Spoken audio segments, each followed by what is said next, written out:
Hello, everybody, especially on Twitch, because I know that you're watching this at the moment. No, this isn't the Friendly Geordies podcast. That'll be happening in a couple of hours. This is what has become the pre-show, which is interviewing an expert that actually knows what they're talking about.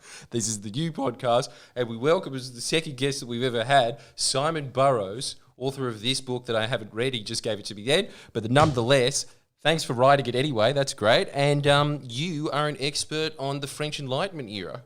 Yeah, thank you very much for introducing me. That sounds about right.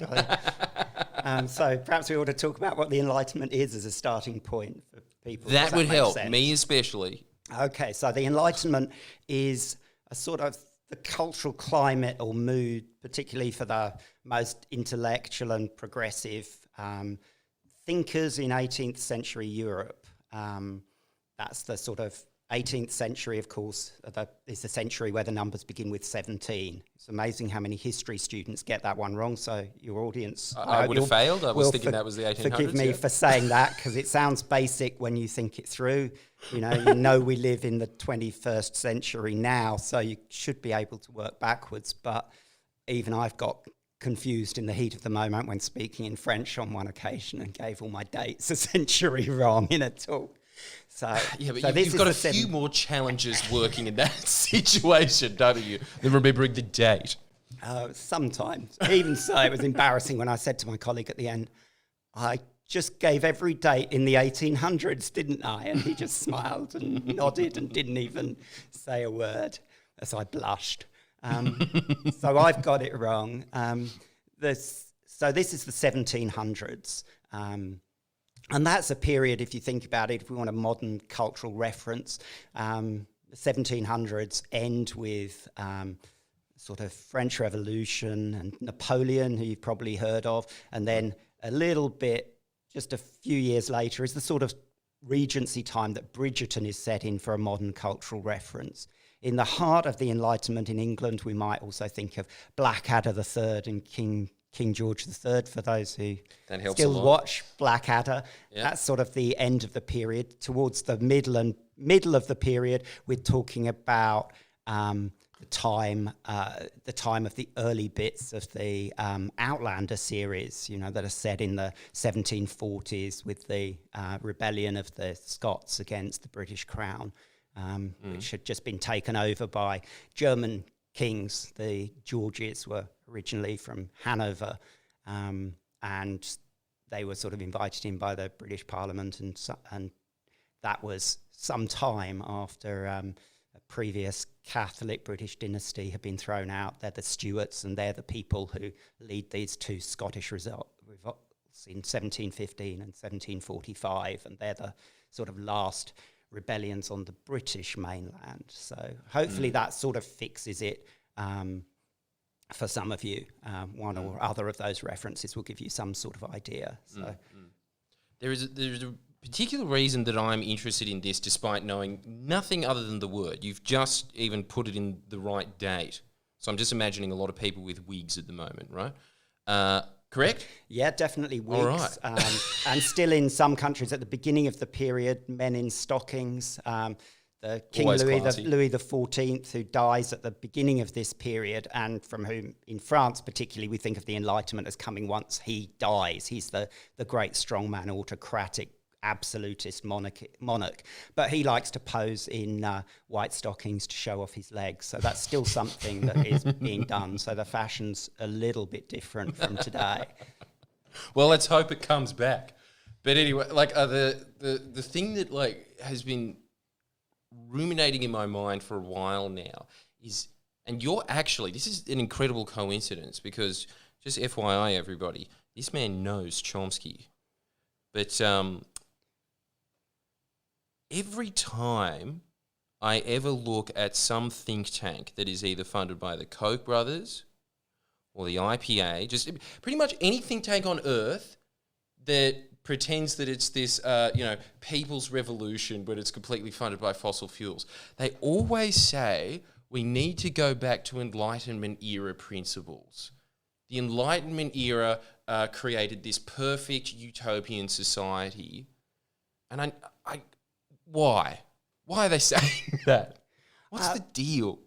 I need to think that one through myself. In some ways, the Enlightenment the key value of the Enlightenment as a cultural movement is reason, and that can be read in many ways. But one of those is economic rationality, and that is where I think they're looking. And they're looking at particularly that Scottish Enlightenment thinker Adam Smith, who is seen as being the prophet of the free market.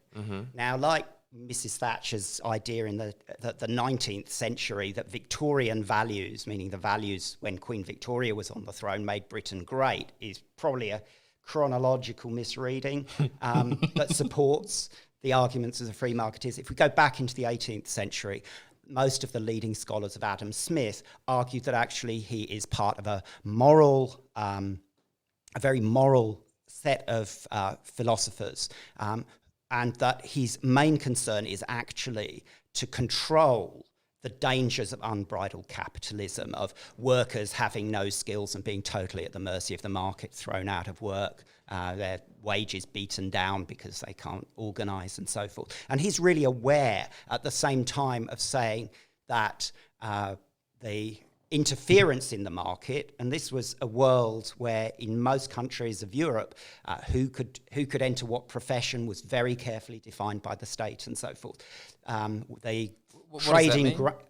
So if you the trade that I look at the most, the French government decided how many people in each town could serve in the book trade, and they licensed them, and anyone else who tried to enter the book trade would be punished as an outsider, and the guilds of the book trade would make sure that happened because they wanted to protect their own position. Equally, the grain trade was not free, and that was associated with famine. The 18th century begins to see the decline of famine across most of Europe because it's a really benevolent climatic time, and that allows some of the changes that take place. But in France in particular, there's a big argument about whether the grain trade should be freed. And when they do that in the middle of the 1770s, it happens to coincide with an appalling famine. And so, the sort of last major famine that hits France. And so there's grain riots, and everyone says that freeing the grain trade caused all these problems, which is quite the opposite of what actually happened. More people would have died in more places because grain wasn't being moved freely around the country had the changes not taken place. But in fact, that market liberalisation comes to an end. Now, Smith is publishing just a year or two after that crisis, literally 2 years after that crisis. So he's probably got that in mind, that no, free trade is generally a good thing. But we cannot let the market be entirely untrammeled, because the moral consequences of that are most people being forced into poverty, particularly those who've moved off the land into the new industrial centres, which were made possible because people had enough to eat, they had a little bit of money left over, and that helps to lead to a period of significant economic growth in the Enlightenment, and the beginning of what we'd consider today, or certainly an acceleration of what we consider today, a modern consumer culture.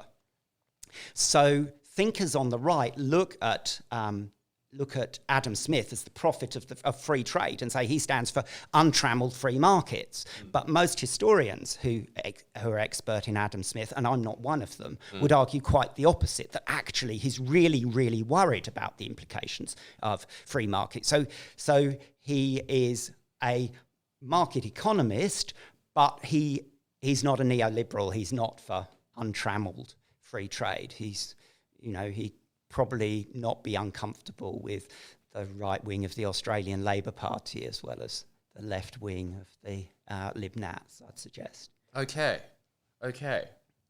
And what about ideas like freedom of speech? Is this the Enlightenment era or is this earlier?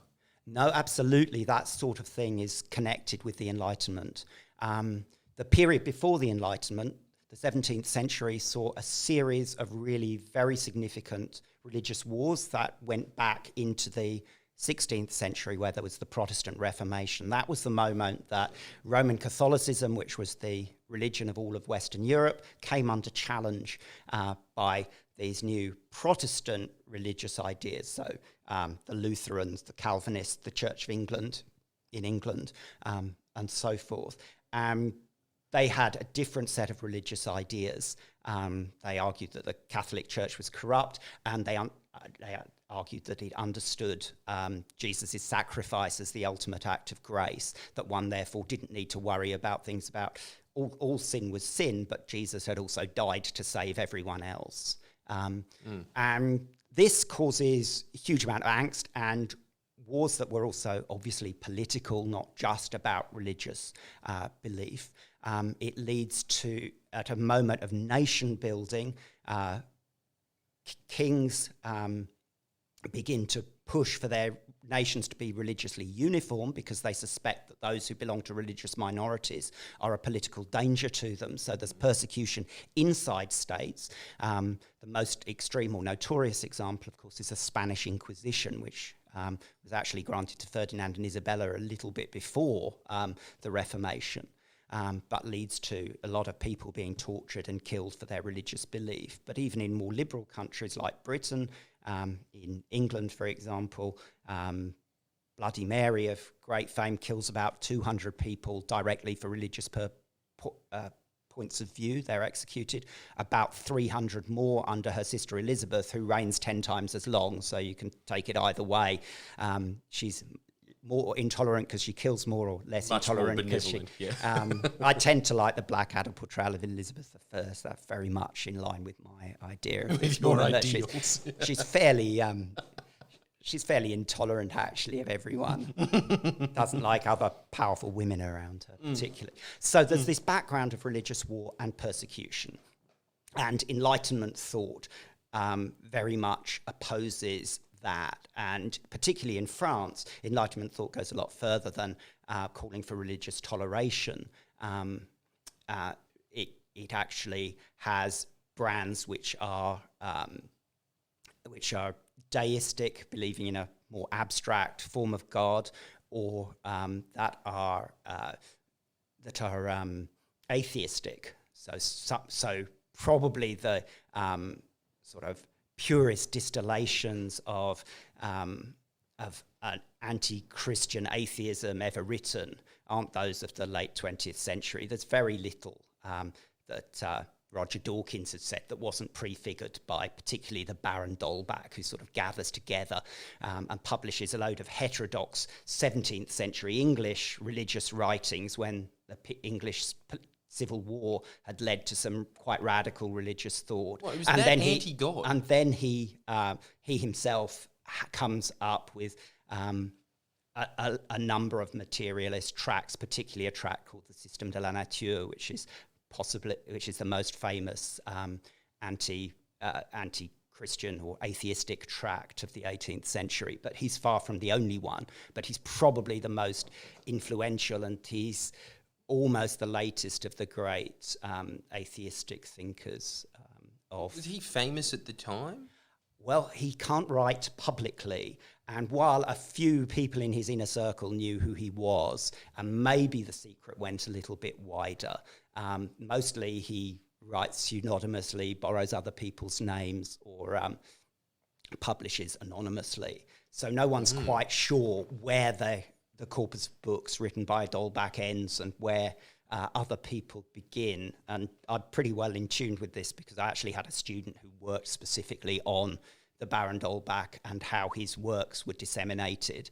And the most likely way of learning about the Baron d'Holbach's works was actually to read his Christian critics, who weren't sure that all these works came from the same person, with the possible exception of a guy called the Abbé Bergier, who seems to have had an interesting personal relationship with d'Holbach and some of these philosophers. But by and large, it's not known. And in theory, if you wrote something that irreligious and the churches went for you in France, it could lead to pretty exemplary punishment. None of these books are legal to circulate, and there is something of a debate among historians about how often they were likely to be encountered and how widely they circulated. And my own research tries to reach to the heart of that by creating great big digital databases of which books were being sold by and distributed by which publishers, and how many were being printed and how many were being confiscated and so forth.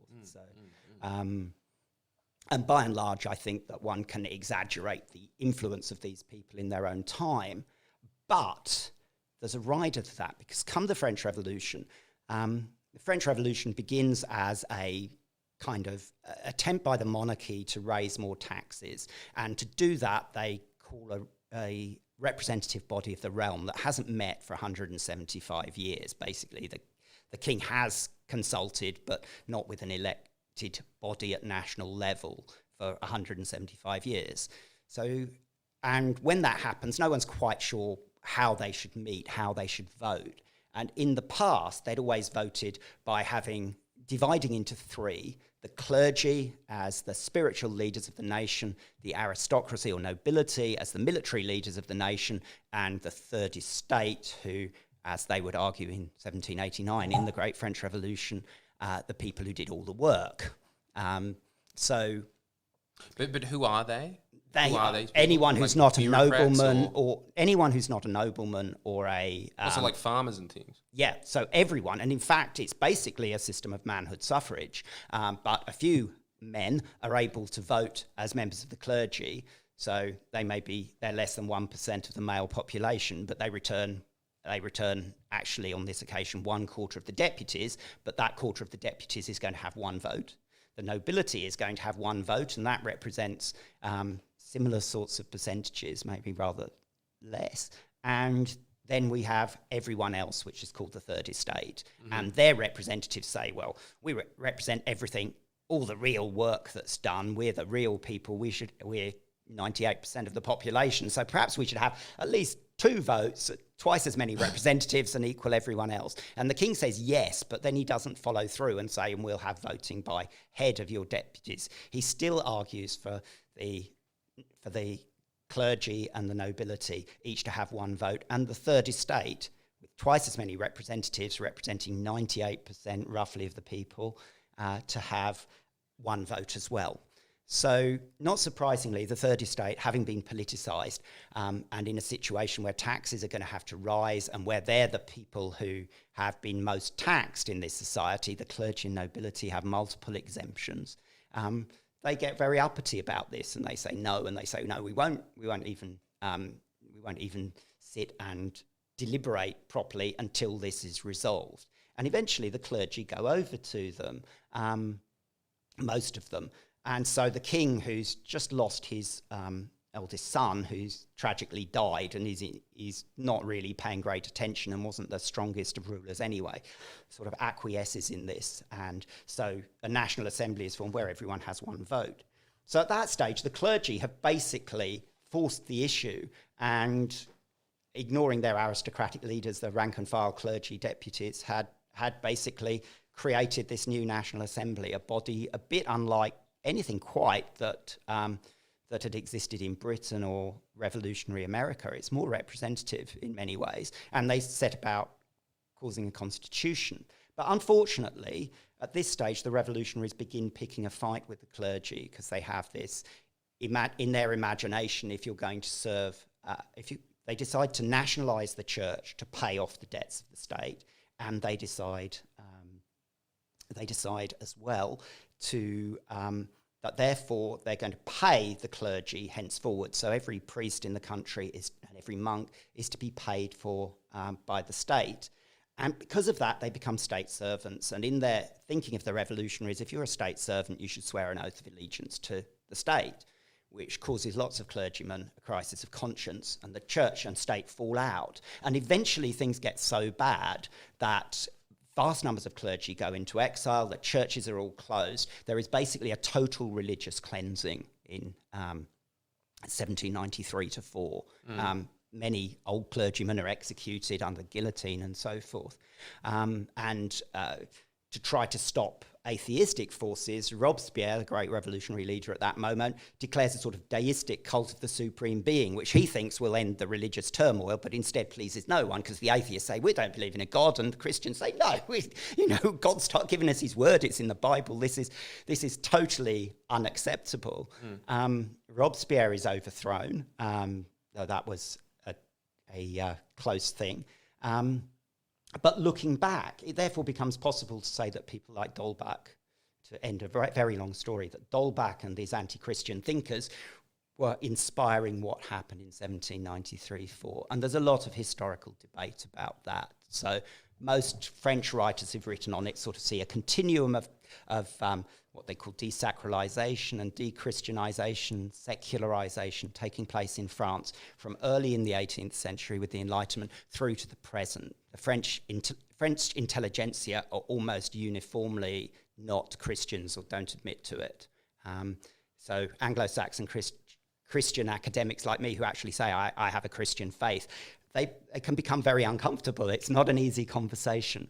There is another view that 1793, for this dechristianization, the dechristianizers may have looked back and towards D'Holbach's work, but they didn't really have any big constituency before the revolution, and this heat is created by the political conflict that I've just described that comes really from trying to make the clergy servants of the state in ways that many clergy were uncomfortable with, and the consequences of that escalation as clergy refuse to take the oath, as the state takes action against them, eventually orders those who haven't sworn the oath to leave the country, eventually even starts treating those who have taken the oath as suspects and closing down their churches. So this is the moment where the progressive left, particularly in France, becomes to some extent very strongly secularizing, where they develop a suspicion of the church, just as 200 years before, monarchs had been suspicious of people who wouldn't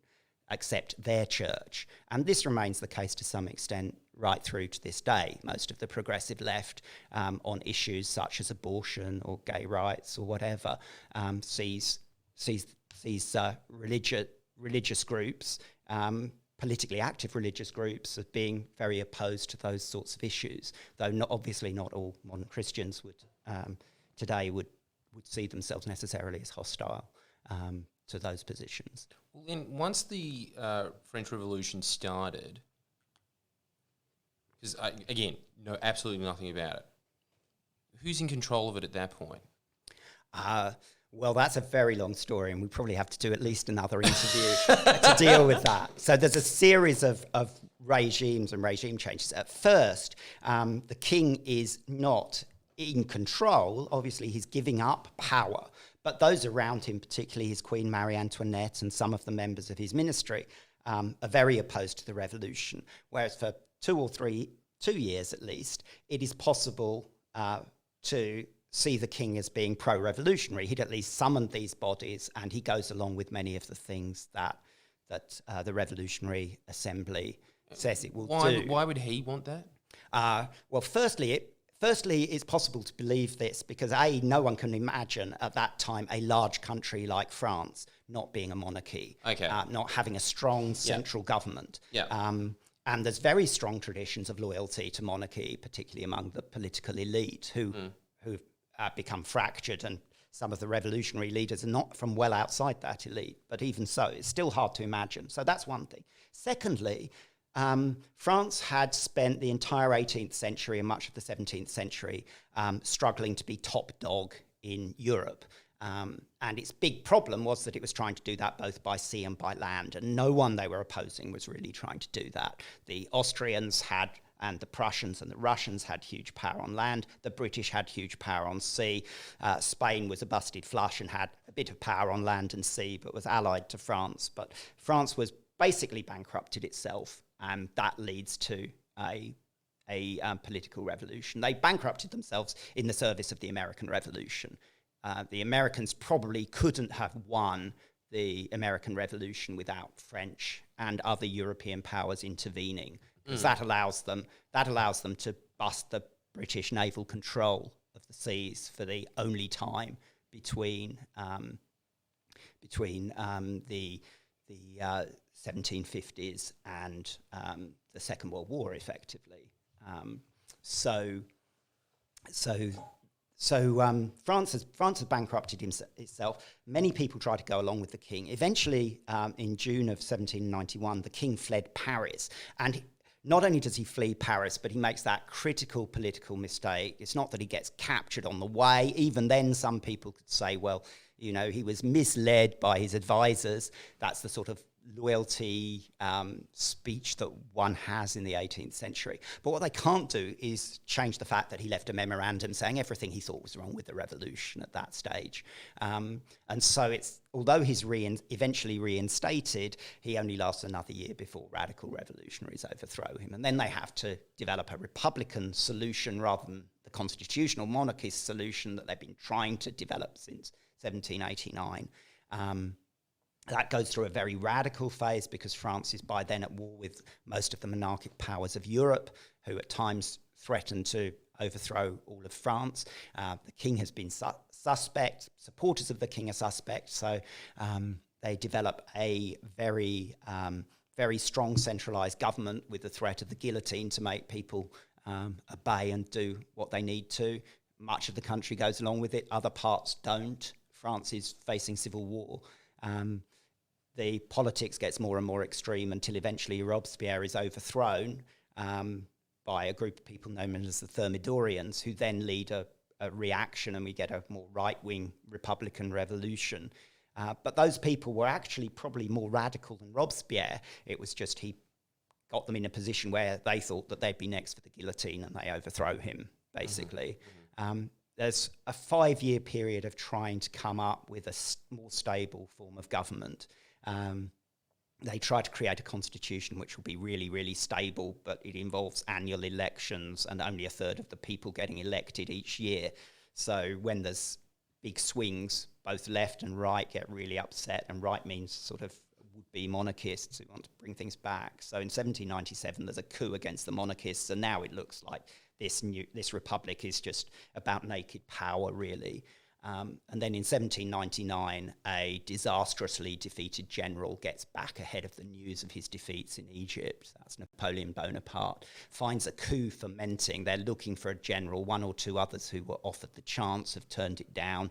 The plotters turn to him. They think they can control him. But he's got a big constituency. He'd been enormously successful in his first campaign in Italy. Absolutely stunning military success, but Egypt had been an absolute disaster. But the timing's just right for him. He sees his power. The true embarrassment of what happened in Egypt and Syria never really gets fully known, and he goes on to a big set of other military victories over time that cements his relation. How does he change France? What does he implement, like domestically? Well, a lot of things in France, even to this day, stem from Napoleon. So he introduces the idea of a national curriculum, which of course has then been taken on. I would love telling British conservatives that Napoleon invented the national curriculum because they introduced it. And of course we have state curriculums here in Australia. But that's very, very advanced thinking in a sense for the time. He introduces the highest current honour, the Légion d'honneur, that system. He obviously modernises the army, and in many ways he tries. I mean, he's a man who follows realpolitik to some extent, but he's said to some extent to reconcile the revolution with the ancien regime. That's to say, the form of monarchic government that they had in France beforehand, and indeed to achieve many of the things that the French monarchy had aspiring to do. He does make France top dog for quite a few years at least on continental Europe, and if he hadn't been so impatient to fight Britain, he might have been able to build up either a naval alliance or a navy capable of defeating them, but he goes to war with Britain far too early before he's devised that. On the really horrific side, he reintroduces slavery in French colonies. There'd been a great slave rebellion in the jewel in the crown of French colonies, Haiti, a revolution that's taking a lot more historians' interest now. And it's the biggest and only really successful slave revolt in history. It sets up the state of Haiti, but the Western powers aren't prepared not to meddle in this. Napoleon himself tries to suppress the rebellion. Eventually, France and other Western powers make Haiti pay reparations for liberating itself that are so sweeping that it takes nearly a century to pay them off, as late as 1825, so after our period. And that drives Haiti from being this incredibly rich colony with its sugar and coffee plantations and so forth, into one of the poorest countries in the world, as it remains, and it leads to, with poverty as so often and foreign interference, there is also political instability. So the story of Haiti to this day is connected to that story of liberation, but then a reaction which Napoleon is part of. But he doesn't really succeed in reintroducing slavery in the Caribbean because he doesn't have the military forces once he gets embroiled with Britain, and he's already lost his main expeditionary force there. But he has kidnapped the great Haitian leader, Toussaint Louverture, which is a very sad story. Toussaint Louverture, in many ways, a very admirable military and political leader. So slavery is one thing he does. He also pushes back a whole load of rights for women, and that's sort of symptomatic. And for workers, he introduces more draconian forms of control than had previously been seen, such as workers must carry notebooks, livrets, which their employers write how they performed in and so forth. So if you upset your employer, he writes something nasty in your livret and you'll never find work again. So, you know, he's reactionary in all sorts of ways, but he does marry a large part of the two elites together, and that's what allows you to control any society largely. And he does so successfully. What are the two forms of elites that he marries together? Well, the revolutionaries became more and more hostile to the old nobility and aristocracy, who were seen as opposing the revolution, opposing reform, opposing the introduction of a whole load of rights that were embedded in Enlightenment thinking, or one train of Enlightenment thinking, so that careers were open to talent, so anyone could be offered the top job in theory, rather than the noble who was well connected at court. There was equality before the law, free speech, freedom of speech and expression within the limits that the law provides. They were very careful about that. They were worried about too much freedom of expression. So the word aristocrat, which isn't quite the same as noble. Noble is technically your status, whereas aristocrat means that you're part of the ruling elite, but they become largely synonymous. Very large numbers of nobles go into exile. Many more are killed under the guillotine, which is so chilling to Europe of the time. Everyone has executions. Everyone butchers quite a lot of people in almost every European state. But what is so shocking about the revolution is actually who they kill, and the concentration of who they kill. Britain has its bloody codes, which Australia prevents them being quite as bloody as they would have been otherwise. Laws that are around property and so forth, which lead to many poorer people potentially being executed, but more often shipped off to Australia.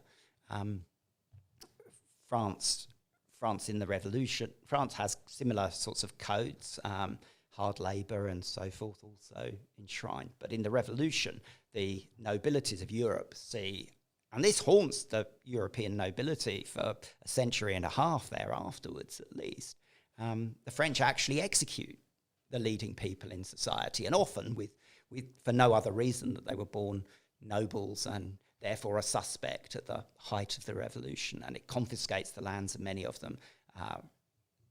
20,000 or so nobles flee overseas, become émigrés. And Napoleon brings them back. He welcomes them back, and he gives titles, which have been abolished by the revolution, also to many of the revolutionaries' leaders. So and he tries to form them into a single unit. He gives back lands that have been confiscated if they hadn't been sold to the great nobles, but tells them that they're not getting back anything that was sold. That is sacrosanct to the new owners. So he brings this one elite together, and he gives many of them military occupations and the chance of glory as well. And of course, elites at the time were still essentially claimed to be military warrior elites. That was what gave them the right to lord it over everyone else at the most basic level. So that's the end of the Enlightenment. Maybe we should go back and talk a little bit more. Yeah, okay. Let's talk a bit about the beginning, perhaps. Would that make so sense? essentially Napoleon killed the Enlightenment. Arguably, and certainly overturns many of its values. He claims to end the revolution. He He hints that he's enlightened on all sorts of levels, and I find him a very difficult figure because I think of all the dictators who terrorized humankind. If you weren't in the war zone, he does actually pursue some causes in a more progressive way than the other rulers of his time. At any rate, he is less totally tyrannical than most such military hard men. But maybe that's what makes him so dangerous as well. That he's an example and exemplar for military hard men that follow, and for those who dream of military glory as well. Right. Well, if we're going back to the Enlightenment, I remember once, now I can't remember who was saying it, but essentially this was the summary of it. They were saying, and tell me how accurate this idea is,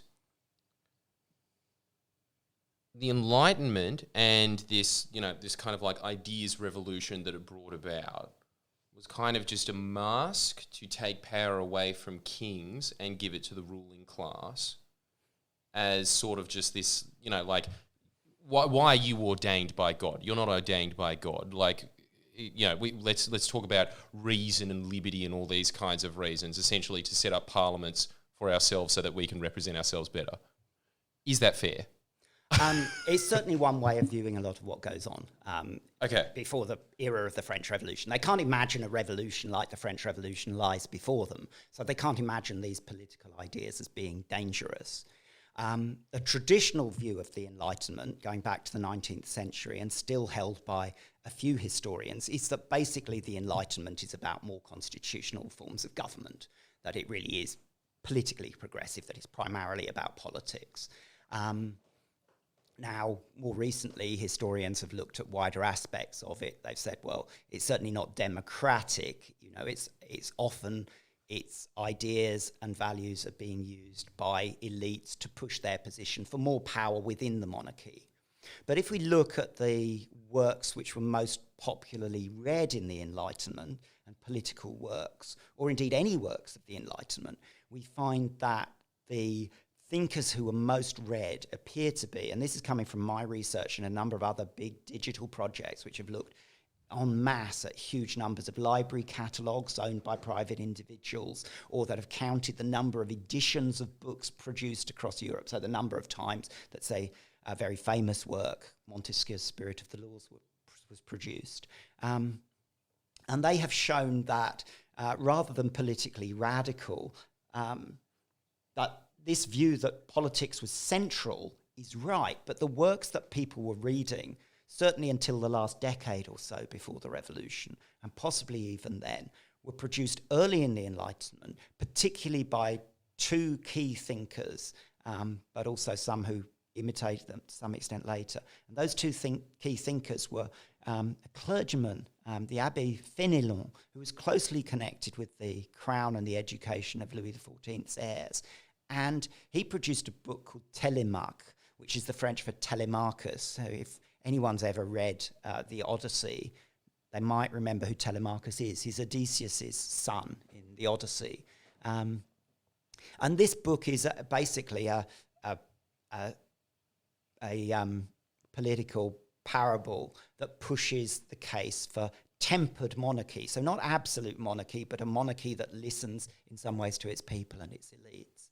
And the same would be true of the other key thinker, Montesquieu, whose works are probably better known to political theorists. Montesquieu inspires the more conservative French revolutionaries early on, but also the American revolutionaries who picked from him the idea of the separation of powers, which is actually fundamental to most subsequent political thought. So Montesquieu is probably the most important political thinker who isn't a household name among educated people in the English-speaking world, I would suggest, for his influence. But he he's one of those people who name rings a bell. Yeah, the Americans know that his separation of powers, but outside that, in England or Australia, he's not well known. And he writes really three really important books. One is on the fall of the Roman Empire. It's which inspires Gibbon, so that links to your own interests in Byzantium, the earliest stages.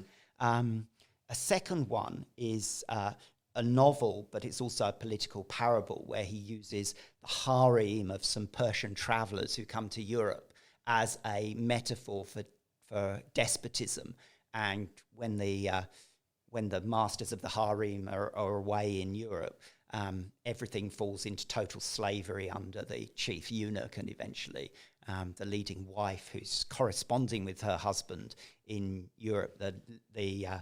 The novel is called The Persian Letters, and it has a whole load of letters between a number of the characters, but particularly here the important bit are the letters between husband and wife, which there's some salacious bits in there as well, but ultimately she commits suicide with the strong hand of the good monarch removed and a replacement minister who's terrible. And this is a parable against overpowerful monarchy.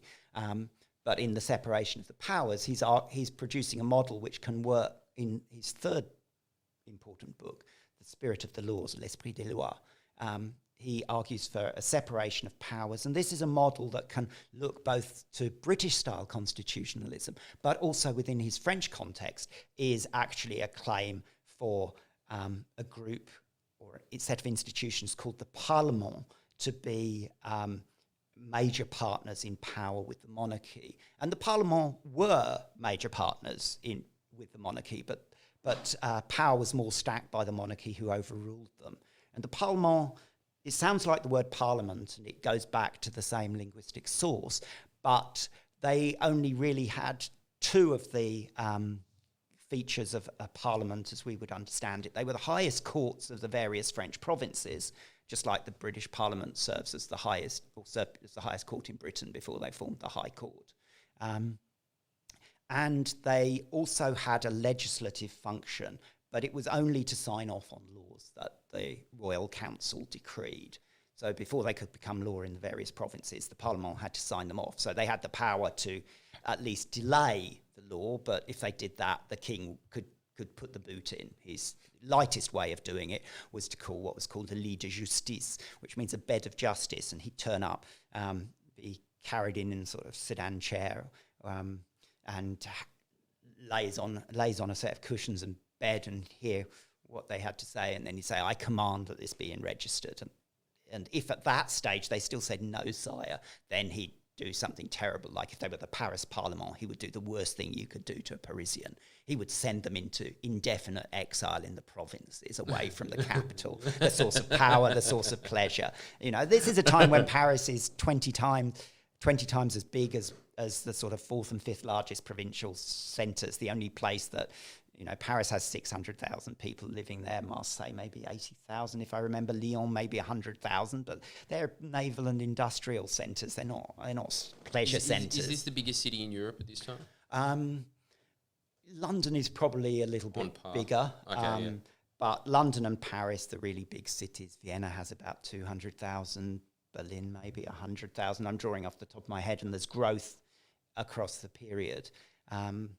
But yeah, it's one of the great metropolises. It's a cultural centre. It's a business centre. It isn't the political centre. The political centre's over at Versailles, which is only just outside Paris, but it's deliberately separated. Louis XIV did it to reinforce his power to some extent, partly to punish the Parisians for rebellion, but more to make sure that he felt safe at a safe distance, but close enough to watch over everything.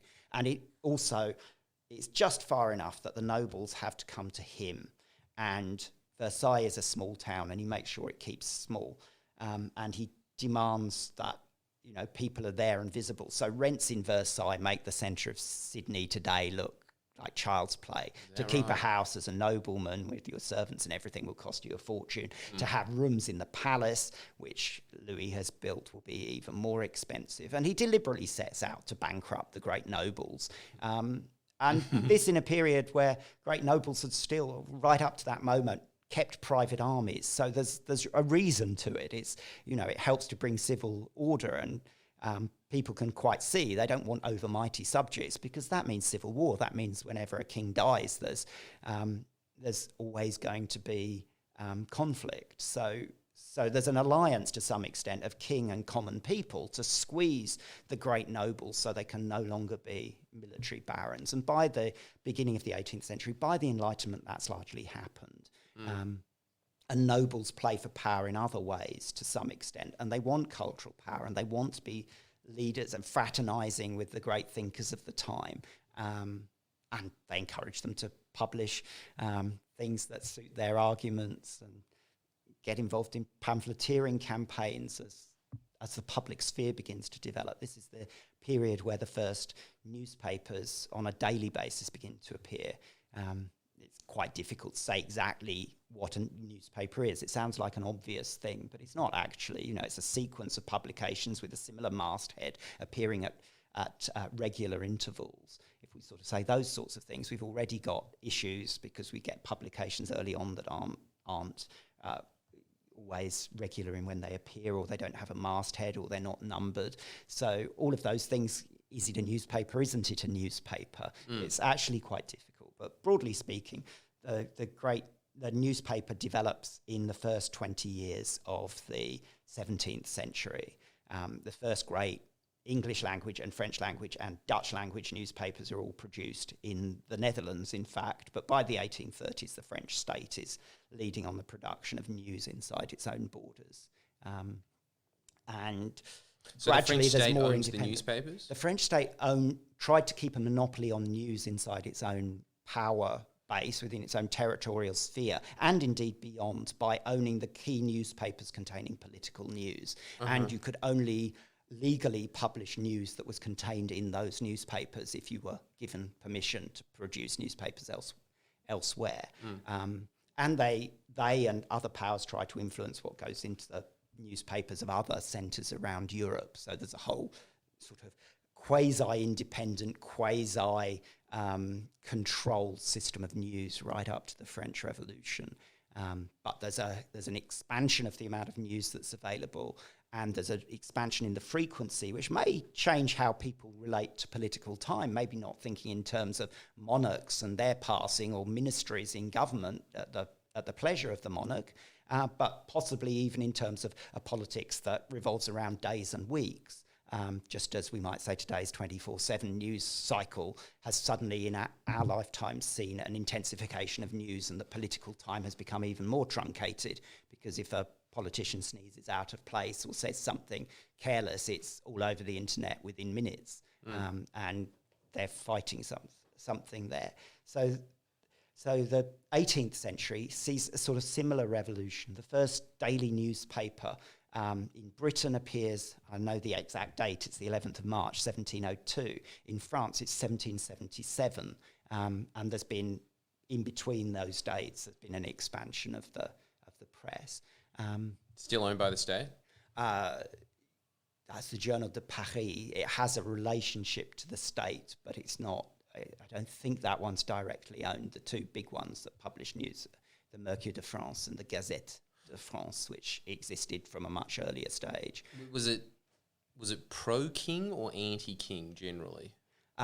You couldn't be anti-king. Couldn't be anti-king. And conceptually, for many people, the idea of the king was like God the Father. You know, he's benevolent father. He might be misled, but the whole rhetoric of politics in an absolute society is one of, that the king is good and intends the good because his people are his state, and so forth. So if he's behaving in a way that's upsetting the people, it's irrational. He must have been led astray. He must be mistaken.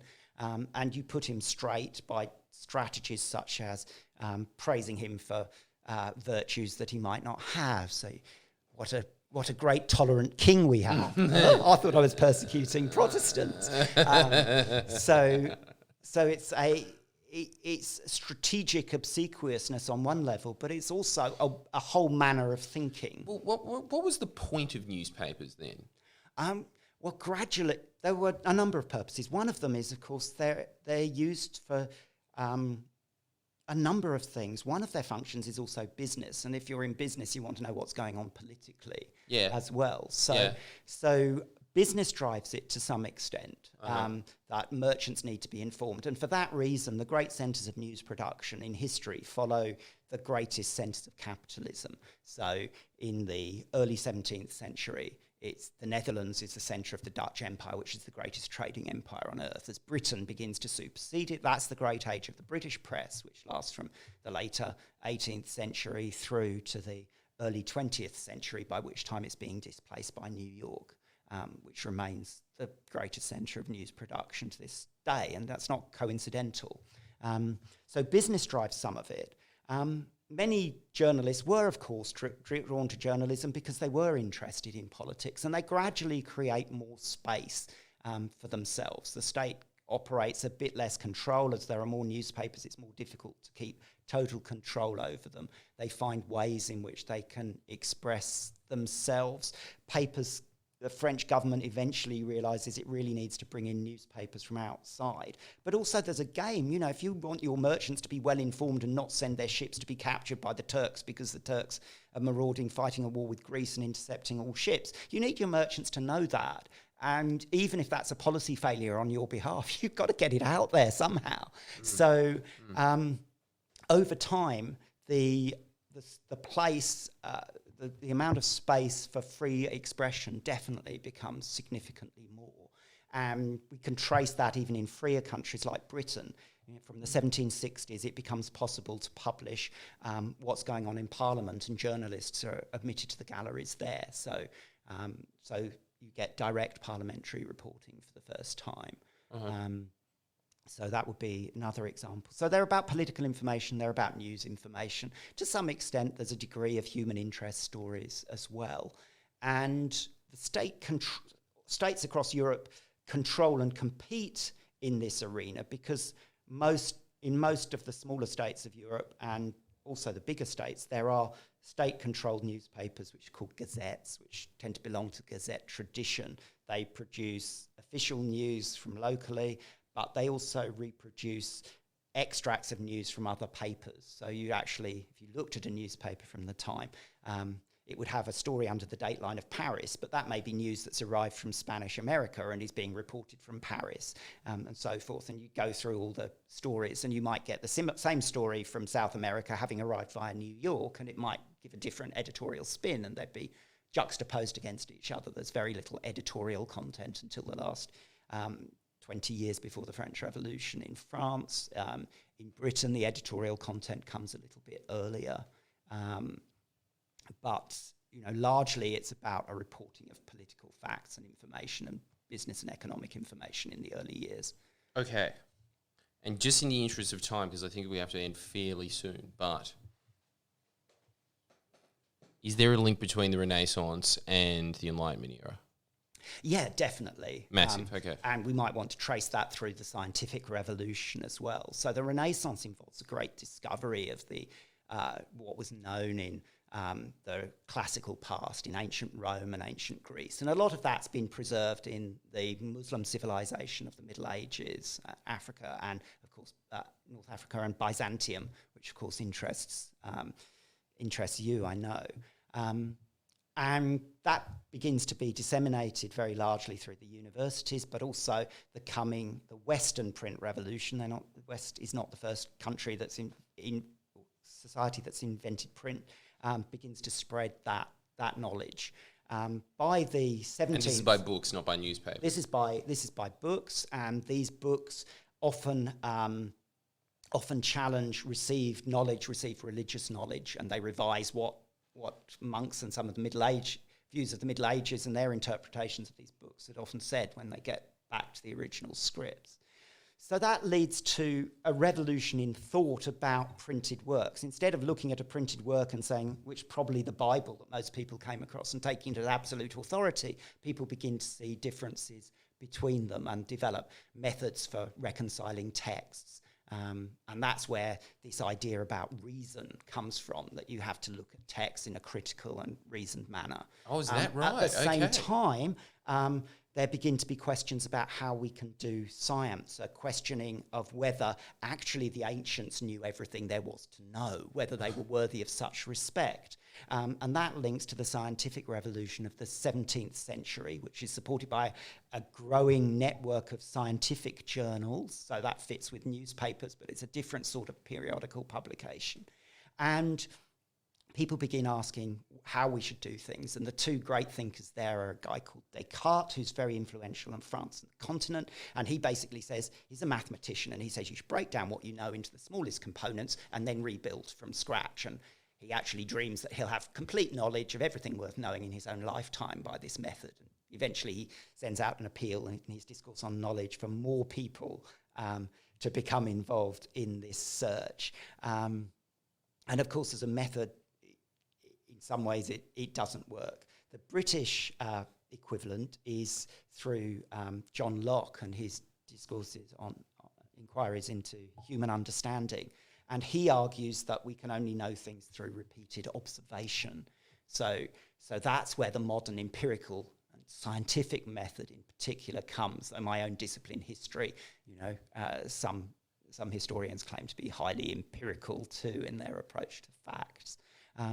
So that empirical gaining of knowledge leads to an increasing confidence in the Enlightenment period that human beings can understand the world around them, that they can use that understanding to master nature, which is a big word of the Enlightenment alongside reason, and therefore that they can make science, through science and rational, critical discussion of science and other things, they can make human society more comfortable by what we can achieve scientifically, and socially we can make a better society too, and that can be based on things such as an acknowledgement of equal rights, which is an idea that in a sense goes back to the origins of Christianity with the idea of the basic equality of all believers, but it takes a new form in the Enlightenment with arguments for universal rights coming from there. So that's really what's going on fundamentally in the Enlightenment. It's worth as a footnote to that, saying that in the 19th century in particular, this gets distorted once. It seems to many thinkers in the Enlightenment, the early Enlightenment is to some extent a religious quest. And it's a religious quest because they're interested in understanding the laws of nature. Who created the laws of nature? The creator, God. So they're looking to nature, as they call it, or science, to give them laws which are not only descriptive, but they're mistaking descriptive laws for proscriptive laws. So they're looking for nature to tell them what God's purpose in making the world was, which makes a certain sense. But along comes Darwin, and he tells us that nature is red in tooth and claw, that only the fittest survive. And this is where critiques of the Enlightenment come in, because some thinkers and some progressives are very hostile to the Enlightenment, particularly the thought of Hannah Arendt in the aftermath of World War II is really important here. She says, well, this Enlightenment leads us to Auschwitz and the scientific destruction of human life. And it does so via Darwin. Because if you believe that you can tell what God wants through nature, it's a dead end, or at least it ends in the death camps. Because if the law of nature is survival of the fittest, if that's what leads to evolution and improvement, then you speed up law by killing those that you view as weak. And with the racial theories that also, the Enlightenment often stands for equality. The modern anti-slavery movements begin there. The strongest, most potent attacks on slavery ever written originate in the Enlightenment. But it's also a slave-owning society, and some of the thinkers who are trying to analyse nature approach it from the point of view of what are the differences between observed races, and they begin to develop a racialistic thought that becomes much more developed in the 19th century. And when Darwinism is imposed upon it, then it makes an argument, an intellectual argument for the weaker races shall die out, the British Empire in Australia will triumph naturally because of that, and so forth. So what I'm gathering from this is, if I could sum up the Enlightenment age in a sentence, is this just pretty much it? Just like basically what's on libraries that come around to primary schools. It's just like books are cool. Is that basically what started the Enlightenment age? It was just that people started getting into literature again.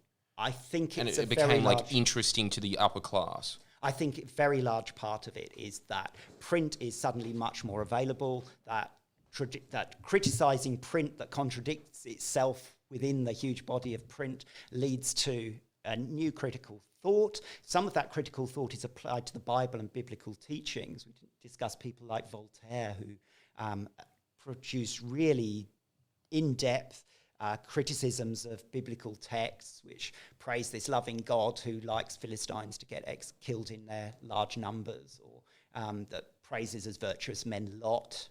One of his most potent things that Voltaire ever says, I think, where he says, Lot has some angels come and visit him in the book of Genesis, and the local people, not the only time in the Bible this happens, turn up and say, you've got strangers with you. We want you to hand them over so we can rape them. And Lot says, oh no, don't take them, knowing they're angels from God. Take my virgin daughters instead. Which tells us huge numbers of things about that society. And you can imagine that a rational, critical man who believes in human rights and so forth can take this apart. How can this religion present this man as the height of virtue? When, knowing that he's got someone from God, he will protect that person who God might be able to protect anyway by giving his virgin daughters to be raped to death by a violent mob. Well, so there's a critical tradition there. Reading, yes, it's cool. It's cool for the elite, but recent research is looking really at what people are reading. So that's certainly one way of getting into this topic. That remains both powerfully interesting, very important for the links it has to modern political ideas and economic ideas and social ideas, and that has all the ambiguities of something that's really a cultural climate, not just a movement with a set of ideas that you'd subscribe to, but that in fact has all the ambiguities that come from a society interested in ideas, where people are competing for ideas and making competing claims for what is rational.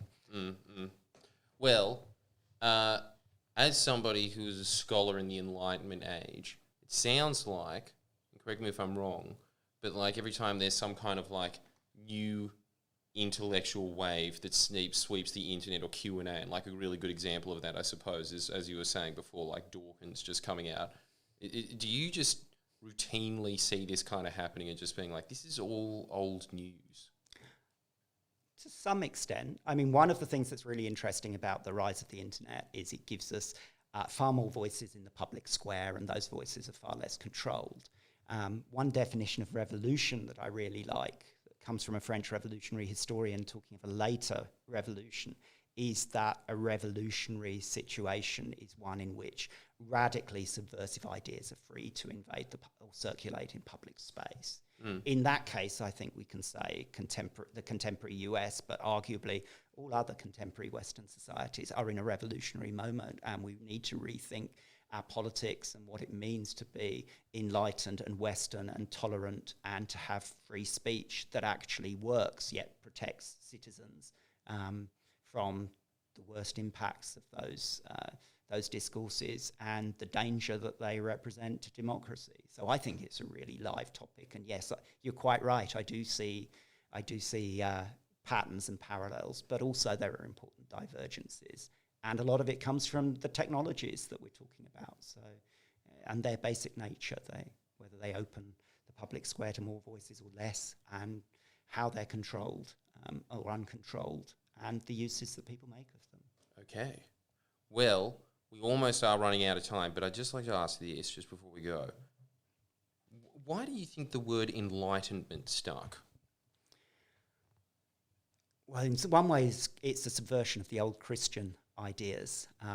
It's different in each language. So in France, it's the siècle de lumière, so the century of light. In England, it's the Enlightenment. In Germany, it's Aufklärung, which is verbal enlightening, and so it takes slightly different forms, but it is precisely that, particularly in France, people describe themselves as having lumière, light, But that is also, of course, the Christian idea of virtue that's being subverted to some extent, because Christianity always has this huge metaphor about light coming to as light. well. Yeah. Yeah. So that's really important. Well, so it's just kind of like an ironic joke at Christianity's expense. I think it's much more than that. I think most human beings, most societies draw a distinction between light and dark. Light is the side of good. Light is the side of progress. Light is where you want to be because your enemies can't creep up on you in the dark. So it's more than that, and it's the light of it's also about shedding light on ideas. So I guess I'd like to leave the very last word with the most famous attempt to discuss what is Enlightenment at the time. An essay that translates as exactly what is Enlightenment, Was ist Aufklärung by Immanuel Kant, a German thinker. And he says that enlightenment is the process of liberation from your self-imposed knowledge, which means childishness, reliance on other people's ideas, and that the watchword of enlightenment, and he uses a Latin phrase, is sapere aude, dare to know. And I think for your podcast, this is really good, because I think you're very much into encouraging people to dare to know. Well, okay. Thank you for that compliment, I guess, Mr. Burrows. That's very nice. And also, I've got to say, pretty classy way to finish it. And thanks so much for your time. If you'd like to check out his works, The French Book Trade, I'm going to read this. And I will come up with my own conspiracy theories about it and distort your work. But nonetheless, thank you very much for your time. I really appreciate it. Thanks. Thank you very much. Bye. Cheers.